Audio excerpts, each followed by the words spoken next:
কি করছিস বলতো তুই? ভাল লাগে না তোকে? দেখো কি জ্বালাতন করে, বাপরে বাপ।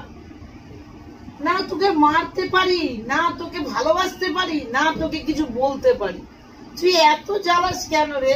এই তুই মেয়ে না, তুই ছেলে হলে কি করতি তাহলে? তোকে আমি কিছু খেতে দেবো না, যা না, কিছু খেতে দেবো না, তুই বদমাস। বল কাকে, তুই বল, তোকে বোর্ডিং এ দিয়ে দিতে বলবো। আর থাকা আর রাখতে পারছি না আমি তোকে। দেখা দেখা দেখা তুলোটা বের করে দিল। জিনিস অনিষ্ট করে ও, তুই বাবাকে বলবি তো। হ্যাঁ দিন না, খা নে খা। ওইটা তো এনে দিয়া আমার মেয়ে চা করেছে।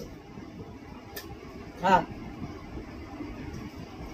তোকে বোর্ডিং এ দিয়ে দিতে বলবো, আর রাখতে পারছি না তোকে।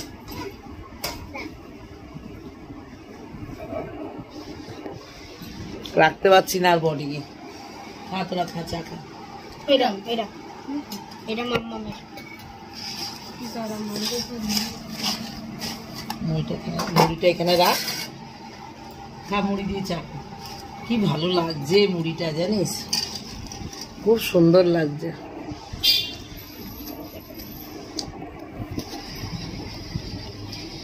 কি সুন্দর লাগছে মুড়িটা। এত বদমাশি করে না ছোট মেয়েটা, মানে কি বলবো, সারা দিন বদমাশি করে, শুধু এইটা ভাঙছে ওটা ভাঙছে, মানে আমাকে জীবনটা শেষ করে দিল। ছেলে হলে কি করতো ভগবান জানে, মেয়ে ছিল বলে তাই বাঁচুয়া। তাও আমার একটা গাছ রাখে না, আমার একটা কোনো জিনিস রাখে না, এত বদমাশ।